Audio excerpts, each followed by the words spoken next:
name is Jason Caddy, and I'm so glad you've joined me on this episode number 8 of the Pastor's Notebook, where we learn, where we grow, and where we go forward in ministry and in life.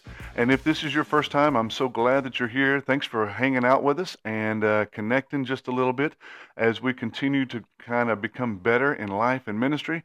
And if you are returning, I'm so glad you came back because we are just having a good time learning and growing together in this thing called life and ministry. All right. So you can get the latest episode of this, the Pastor's Notebook, every single Tuesday. I try and make sure and get it out by about 8 o'clock in the morning or so, somewhere right in there, depending on what time frame and what time zone you're in. But on top of that, I would love for you to subscribe, to rate, to review, to share this with somebody.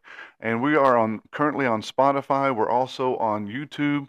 And so just kind of grab the link, share it with somebody that you know, wherever they're at in ministry. Doesn't matter whether they've been in ministry forever or whether they're just getting started.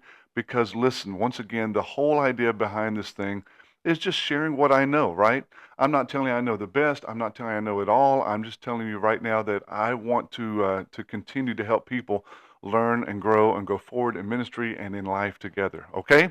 So this is episode number 8. And today I really want to talk about the community because really it's all about the community, right? One of the things that I know that I have done in the past, that I've done with my pastors when I was on staff, whenever I now lead staff, every so often, as I ask people, I ask the staff, I ask people in our church, if we were to shut down, what difference would that make? Would the community even notice? Would the community even know that we are no longer around? Because if we're not in the community, if we're not doing stuff in the community, then we aren't really making a difference. And I begin to learn this. I think I knew this already whenever I first got started in ministry, but one of the ways that I've really begun to learn this was a pastor that I had, uh, about the third place that I served on staff. And one of the times that we were really kind of gearing up, he had us do something that honestly was out of my comfort zone. It was out of somebody in our church's comfort zone. I had done stuff like this when I was younger, but man, to do this in the late '90s was just weird, right? And what he had us do is he literally had us go canvass the neighborhood. Now, we didn't go canvassing saying, listen, turn or burn. We didn't go canvassing the neighborhood saying, if you were to die tonight, we didn't do that kind of stuff. We just went to door and throughout the whole neighborhood surrounding the church, just saying, hey, how's life? What's going on? How can we pray for you? Those were about the 3 questions, right? How's your life? What's going on? How can we pray for you? And then we handed them a few things that we were getting ready to do. We were doing stuff over the next couple of months for our children, for our teens, for the adults, and really for the Christmas season coming up. So this was kind of in the late summer, early fall that we were doing this. But literally, we would go in teams of about 3 or 4 to different houses throughout their neighborhood, and he scheduled it out so that, this night it was here, this night it was here, this night it was here. And that was a big deal because once again, going to people's homes, people are wanting to chill out. People are wanting to relax, whether it's in the evening or on Saturdays or whatever it may have been. But he said, listen, we've got to get into the community. And I remember as a youth pastor back in those days, putting some stuff together. We had a big event for our teenagers, and I worked on stuff that was back in those days on the edge. I took movies and kind of cut them and pasted them, put them all together, and just an exciting time, right? A lot of fun, and I enjoyed it. But the thing that has always stuck with me is remembering that the church is involved in the community. If you and I are not involved in the community, then we have missed our calling. Our calling as pastors, our calling as people, is not to just kind of come to a building and worship our God, though that is a good thing. Our job, our responsibility is to take the good news that we hear on Sunday mornings back to our communities, back to our homes, back to the neighborhoods, back to the water coolers at work, right? Back to the cubicles or wherever it is, and continue to share the good news about Jesus. Continue to share the good news that God has brought into our life so that we can turn around and give it to other people. And if we ever forget that, then I'm telling you, we have missed out on our calling. So that happens in several different ways, right? That was kind of his way of doing it back then, was to make sure and go out and canvass the neighborhood. Now, we haven't done that here where I'm at currently. I do know some churches that do that currently, and if you're doing that, that's great. I would love to hear about it. But one of the ways we do that several different ways here where I'm at currently. Number one, we honestly just encourage our people, and we tell our people, please get out and share the good news, right? We have this thing that we talk about being blessed, that we are to bless our community or to bless our neighbors, and bless is a, well, it stands for something. B stands to begin with prayer, so you're praying for people at that moment. L, you go listen to them, and that just means you stand across the fence and, hey, how's life going? What's going on in life? And then you eat with them because there's something powerful about eating together, right? And then you serve them. And so often that serving, well, really the serving needs to come out of the listening. Because if we're trying to do one thing, but they don't need that, then we're missing the point. So we need to serve them. And eventually we need to be ready to share with them. But really, the call is to bless people. And so we talk about that constantly. As a church, I have people about 3 times a year turn in names that they're praying that they can bless, so that we're all praying for them as a church. So that's one way that we do that. Another way that we as a church do that is we receive, as we receive our tithes and offerings, we turn around and we give 1% of all tithes and offerings that come in back to our community. We know we're not the only people doing ministry. We know we're not the only ones that are out there trying to make a difference in the world. And so we have certain groups of people that we literally invest in.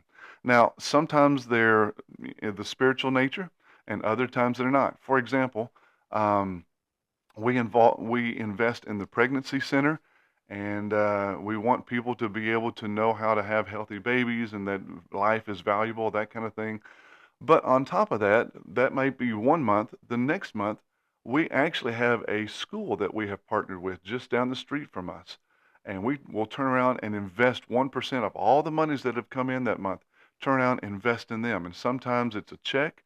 Sometimes it's buying supplies for the teachers. Sometimes it's providing meals when they have parent-teacher conferences, all sorts of stuff.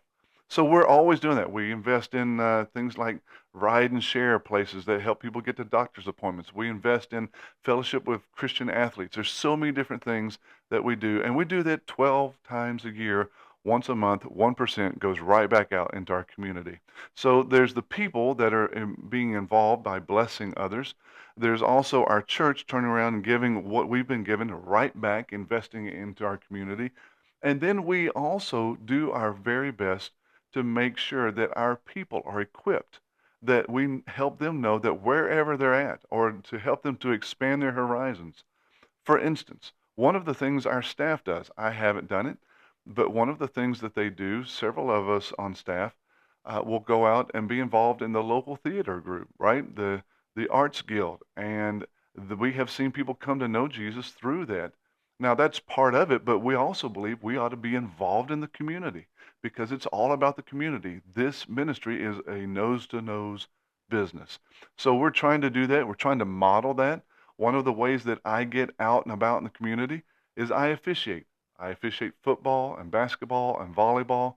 And I tell people it's encouraging for people to yell at me because they're not yelling because they're mad, quote, quote, wink, wink, wink, whatever. They're wanting me to see better, right? But I get to hang out with people in my community. I get to be seen by the people of my church in the community. And there's something about being in the community that's pretty powerful. So there's the bless idea, BLESS. There's the 1% that our church gives back. But there's also what we're trying to model where we get involved in the community in as many ways as possible to make sure we do that. Now, one of the reasons that I really wanted to talk about that on this day is because there are so many hurting people. In fact, I was just preaching the other day about conflict, and I talked about conflict in the world, and I looked up, and Google had so many different things. It was talking about this conflict and that conflict. But it's not even just about conflict, it's about the difficulties of life, right? If you ever want to know who needs encouraged, just look for someone that's breathing because they need encouragement. And right now, this past week, there was a massive hurricane. I didn't even know it was going to be a massive hurricane, Hurricane Helene, that moved up from Florida all the way through Georgia and into the Carolinas. In fact, the Carolinas got hit terrible. Georgia got hit terrible. And so one of the things that we're doing, we also have a disaster relief fund. And that is something that we as a staff, that me and my executive pastor and we as a church have put together. And so we constantly have money coming into that. I know a lot of churches have a building fund or they may have a care fund or whatever.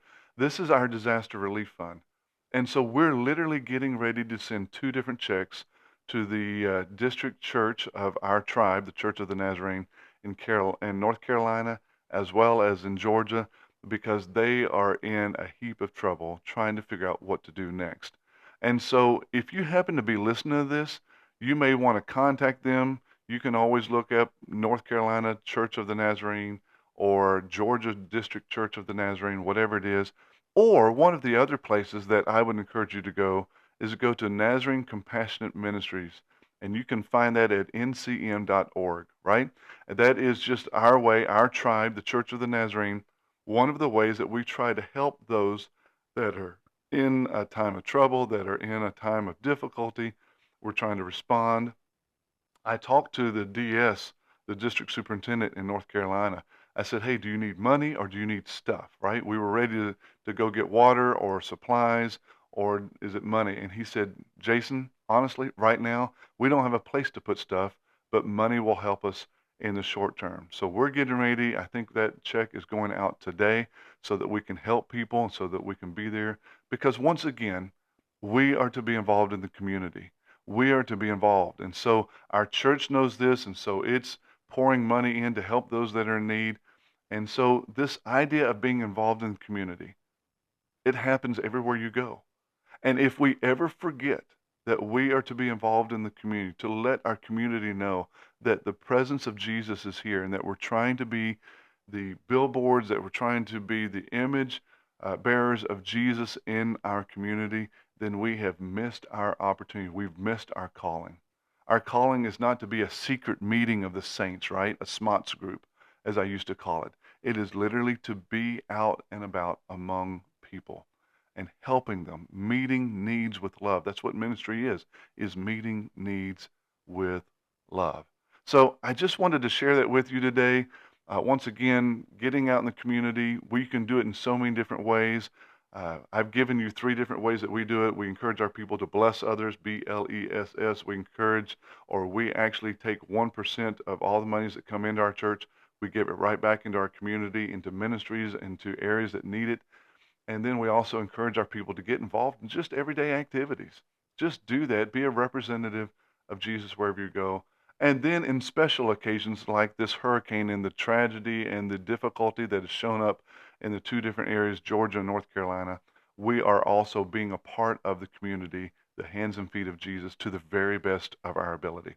So that is episode number 8, getting into the community, which is so important. I hope that this episode has somehow given you some ideas of ways that you can get into your community. Maybe if you've fallen into the trap of becoming a professional Christian or a professional pastor where you're not out and about, then it's kind of re-energized you to get back out, because that's where ministry happens, is right? Nose to nose kind of stuff. We got to get out and do that. In this episode, I hope this has been an encouragement to you and given you some ideas for the future, even if it's in the short term, just helping out a couple of states on the eastern side of the United States. All right. So remember, episode 9 will be out next Tuesday, and it'll be out on Spotify. It'll be out on YouTube, just like this one is. Please make sure that you share, that you subscribe, that you rate, that you review. Make sure this gets out to anybody and everybody that you know, because yes, this is for pastors, but it's also for people, just to find ways to live out our faith so that we all learn, grow, and go forward together in ministry and life. Hey, my name is Jason Caddy. I'm just glad to be a part of it all. And never ever forget, my friend, you are loved.